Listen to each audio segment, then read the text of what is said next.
Salam kerahiman. Hari ini 31 Maret. Kita akan baca dari 1506, 1507, dan 1516. Dalam nama Bapa dan Putra dan Roh Kudus. Amin. 1506. Oh Allah yang tak terselami, hatiku bersukacita karena Engkau telah mengizinkan aku memasuki misteri-misteri kerahiman-Mu. Segala sesuatu dimulai dengan kerahiman-Mu dan berakhir dengan kerahiman-Mu. 1507. Segala rahmat mengalir dari kerahiman, dan saat terakhir pun akan penuh dengan kerahiman bagi kita. Hendaknya tidak seorang pun meragukan kebaikan Allah, juga kalau dosa-dosanya sehitam malam kelam. Kerahiman Allah lebih besar daripada kepapaan kita. Hanya satu hal yang perlu, yakni agar pendosa membiarkan pintu hatinya terbuka, meskipun sangat kecil, untuk membiarkan sinar rahmat Allah yang Maha Rahim masuk. Kemudian selebihnya akan dikerjakan oleh Allah. Tetapi sungguh malanglah jiwa yang telah menutup pintu terhadap kerahiman Allah, juga pada saat terakhir hidupnya. Jiwa seperti itulah yang mencampakkan Yesus ke dalam duka cita yang pedih di Taman Zaitun. Sungguh, dari hatinya yang Maha Rahimlah kerahiman ilahi mengalir keluar. 15-16. Putriku, katakanlah kepada jiwa-jiwa bahwa aku memberikan kerahimanku kepada mereka sebagai suatu pembelaan. Aku sendiri bertempur menggantikan mereka dan menahan murka yang memang sepantasnya dijatuhkan oleh Bapakku. Ini hari terakhir bulan Maret. Hari terakhir kita bahas tentang belas kasih. Karena besok bulan April kita akan mulai dengan tema yang baru, yaitu tentang trust, percaya.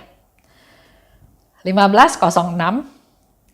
Oh Allah yang tak terselami, hatiku bersukacita karena Engkau mengizinkan aku memasuki misteri-misteri kerahiman-Mu. Ada satu ungkapan kegembiraan, sukacita, karena Yesus Tuhan mengizinkan Suster Faustina memasuki misteri-misteri kerahiman Tuhan. Karena memang kerahiman Tuhan itu nggak bisa kita bayangkan. Bahkan di diary nomor yang lain disebutkan malaikat pun nggak bisa mengerti tentang dalamnya, besarnya, luasnya tentang kerahiman Tuhan. Nggak bisa diselami.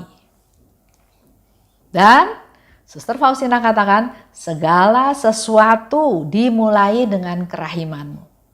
Tuhan menciptakan kita manusia karena kasih-Nya, karena kerahiman-Nya, dan berakhir dengan kerahiman-Mu. Jadi kita sangat butuh kerahiman Tuhan tersebut.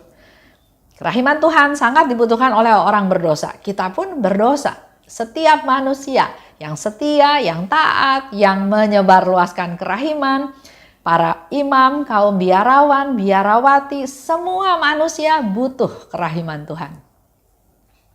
1507. Segala rahmat mengalir dari kerahiman, dan saat terakhir pun akan penuh kerahiman bagi kita. Oleh sebab itu, terus-menerus Yesus katakan, tenggelamkanlah dalam jam kerahiman, datang dan tenggelamkanlah dirimu dalam lautan kerahiman Tuhan. Kalau kita sudah menenggelamkan diri dalam lautan kerahiman, di mana-mana itu kerahiman Tuhan, kita sungguh bahagia, kita sungguh sukacita. Karena yang ada hanya kerahiman Tuhan, kebaikan Tuhan, kemurahan Tuhan, pengampunan dari Tuhan. Jangan ragukan kebaikan Allah. Kalau ada di antara kita masih meragukan, Allah itu baik. Tapi, itu jangan diragukan, karena Allah itu sungguh-sungguh baik. Seorang ibu yang berkata bahwa Allah itu baik, tapi kok dia kasih saya suami yang tidak baik? Seolah-olah Allah salah kasih ya. Yang harus dia pikirkan, yang harus dia lakukan, yang harus ada dalam imannya dia bahwa Allah itu baik. Nah, kenapa dia dikasih suami yang tidak baik? Pasti ada tujuannya, ada maksudnya.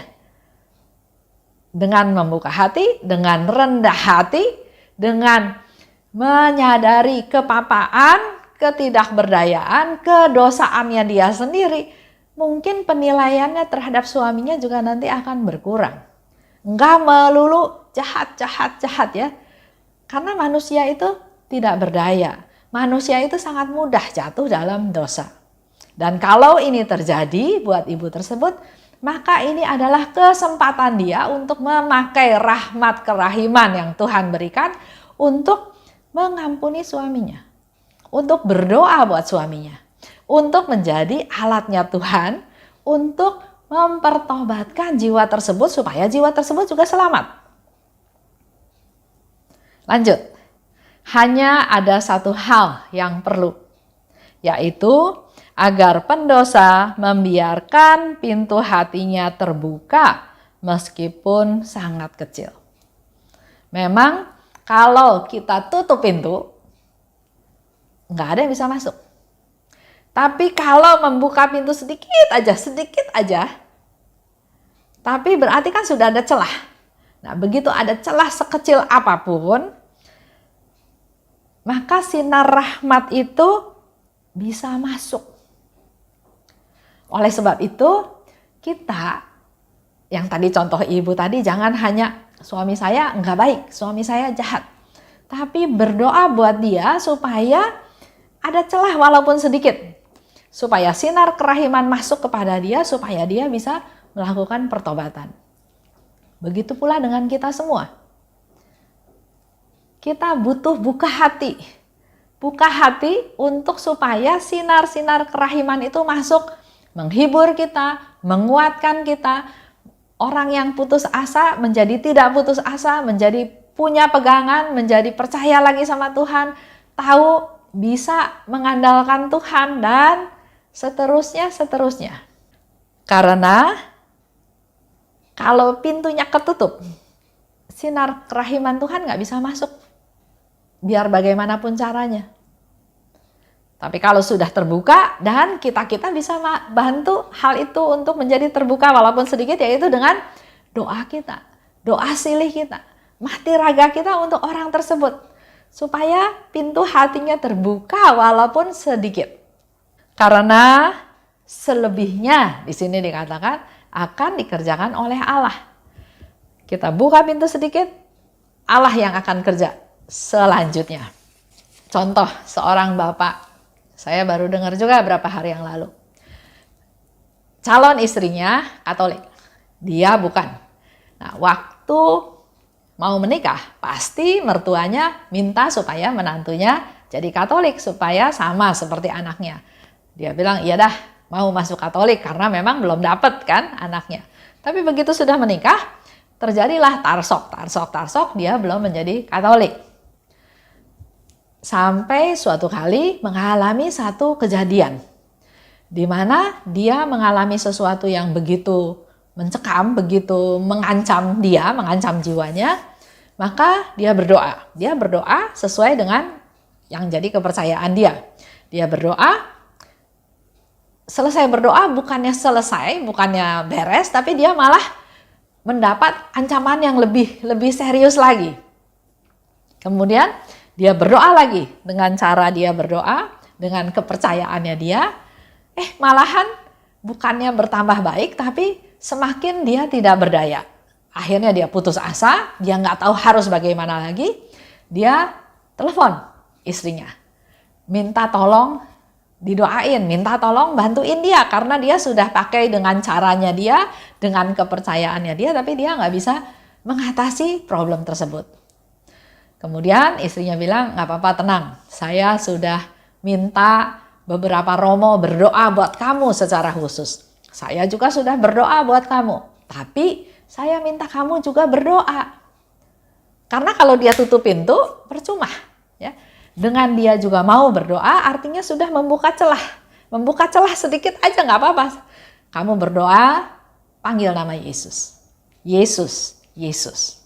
Nah, si bapak ini, walaupun dia nggak kenal Yesus, tapi dia tahu gambaran Yesus itu karena setelah menikah dia sering mengantar istrinya ke gereja. Jadi dia tahu gambaran Yesus tuh yang kayak apa, dia tahu. Nah, karena dalam keadaan putus asa, dia udah berusaha dengan kemampuan dia sendiri, dengan kepercayaan dia nggak berhasil, maka dia berdoa, Yesus tolong saya, Yesus lindungi saya, Yesus tolong saya.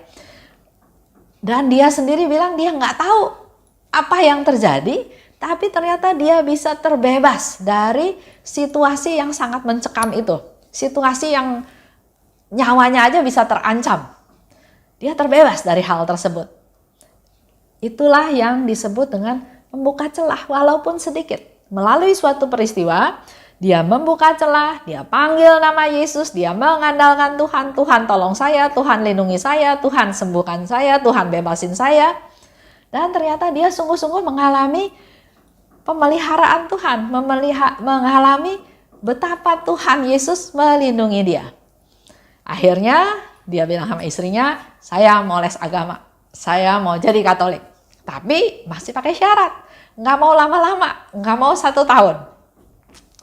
Akhirnya diproses sedemikian rupa, ketemu seorang pastor, dan pastor ini melihat kesungguhan dia, bukan hanya ikut-ikutan istri, bukan hanya ya sudah asal ada tanda aja bahwa dia Katolik, tapi dia sungguh-sungguh merasakan Tuhan itu ada, Tuhan itu melindungi dia, Tuhan itu memperhatikan dia, menyayangi dia, mengasihi dia. Jadi harus cari siapa lagi?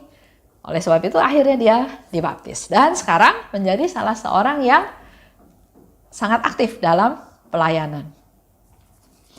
Jiwa yang menutup pintu terhadap kerahiman Allah sampai akhir hidupnya, jiwa inilah yang mencampakkan Yesus ke dalam duka cita pedih di Taman Zaitun. Itu yang dikatakan. Contoh lagi, ada seorang ibu. Ibu ini sudah sakit ya, sakit sekarat, dalam kondisi sadar tidak sadar, tapi di akhir-akhir saatnya sebelum dia benar-benar menjadi tidak sadar, dia punya dendam, dia punya benci kepada mertuanya. Dan dia katakan kepada anaknya sampai kapanpun dia nggak bakal mengampuni mertuanya. Apa yang akan terjadi padanya? Seperti yang dikatakan di sini, jiwa yang menutup pintu terhadap kerahiman Allah sampai akhir hidupnya, dialah yang mencampakkan Yesus dalam duka cita yang pedih di Taman Zaitun. 15-16. Yesus katakan, putriku, katakanlah kepada jiwa-jiwa bahwa aku memberikan kerahimanku kepada mereka sebagai pembelaan.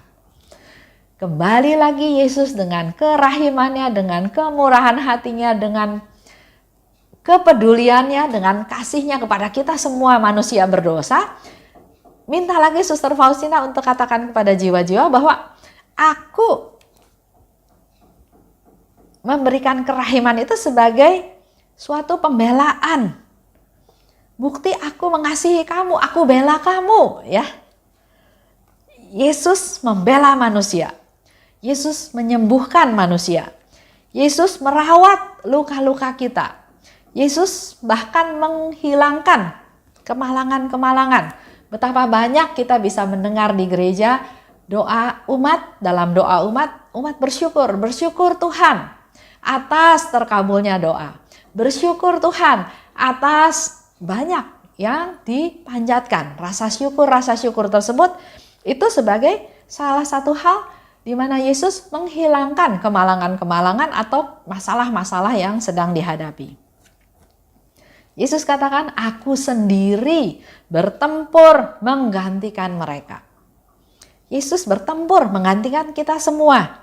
Dan Yesus juga menahan murka yang memang sepantasnya dijatuhkan oleh Bapakku. Kita manusia berdosa, Allah itu pantas murka karena kita berdosa lagi, jatuh lagi. Tapi di sini Yesus bilang, aku membela engkau sebagai satu pembelaan dan aku menahan murka Bapa. Murka yang sudah sepantasnya dijatuhkan kepada kita semua manusia berdosa. Bapa surgawi yang selalu memandang bumi melalui luka-luka Yesus akan menunda atau bahkan akan meniadakan hukuman tersebut. Karena Yesus anaknya yang membela kita. Bapa surgawi akan menunda atau meniadakan hukuman-hukuman tersebut. Sebab ia tahu hukuman hanyalah cambuk yang menyadarkan manusia yang berdosa tapi tidak menghilangkan dosa itu sendiri. Sama ya seperti kita punya anak kecil dulu ya. Dia main becek-becekan terus lari ke dalam rumah. Rumahnya jadi kotor. Mungkin kita pukul dia, kita cambuk dia ya. Tapi enggak menghilangkan kotoran yang ada di lantai tersebut. Kasih tidak bisa menghentikan kejahatan. Tapi karena Allah itu maha kasih, akhirnya kasih akan menang. Jadi kalau ada kejahatan, kita lawan dengan kasih bukan satu kali. Biasanya kita kalah kalau satu kali, tapi dengan terus mengasihi, minta rahmat kasih dari Tuhan, terus kita minta kasih dari Tuhan dan kita berikan terus. Kejahatan itu kita lawan terus dengan kasih, akhirnya kasih akan menang. Kasih selalu menyediakan waktu untuk bertobat. Jadi kalau kita mengasihi orang itu, kalau suatu hari orang itu bertobat, maka kita harusnya memberikan kesempatan dia untuk bertobat. Jangan ultimatum, kamu salah, kamu berdosa, kamu nggak saya ampuni. Tapi kalau kita punya kasih dari Allah, sejahat-jahatnya orang itu, kalau dia mengakui kesalahan dan dia bertobat dan dia minta ampun dengan kasih Allah, kita mampu mengampuni dia. Katakanlah, hai putriku, bahwa pesta kerahimanku bahwa pesta kerahimanku telah muncul dari lubuk hatiku sendiri untuk memberikan penghiburan kepada seluruh dunia. Menjelang pesta kerahiman ilahi, kita diingatkan kembali oleh Yesus bahwa melalui pesta kerahiman yang muncul dari lubuk hatinya Yesus memberikan penghiburan kepada seluruh dunia. Yesus itu pembela dan penghibur kita. Dan ia siap menghibur dan membela siapa saja yang datang padanya. Mari kita sungguh-sungguh memakai masa pertobatan ini, sungguh-sungguh masuk ke dalam masa pertobatan, memanfaatkan masa tersebut karena Yesus membela kita, Yesus menghibur kita, dan dia akan siap menghibur dan membela kita yang datang padanya. Itu aja, sampai 31 Maret. Besok kita akan masuk dengan tema yang baru. Dalam nama Bapa dan Putra dan Roh Kudus. Amin. Salam kerahiman.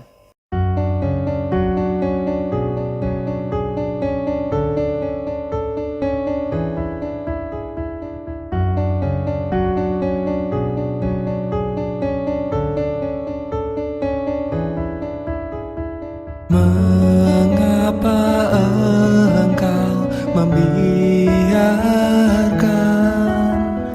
banyak dosa dan kejahatan? Mengapa engkau tidak menghukumnya? Ternyata engkau masih memberi kesempatan. Dia memperpanjang masa kerahiman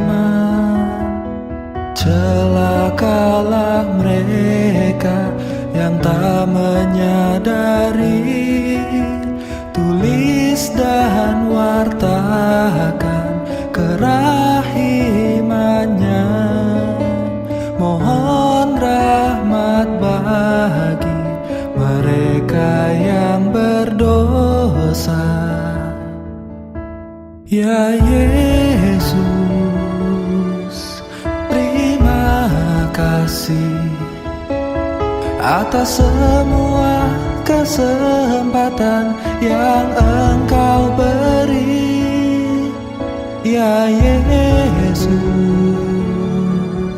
ampunilah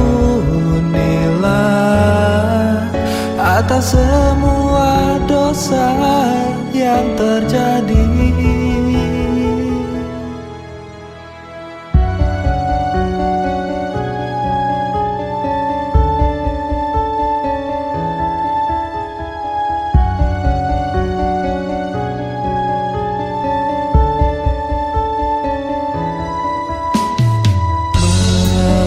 Mengapa Engkau membiarkan banyak dosa dan kejahatan?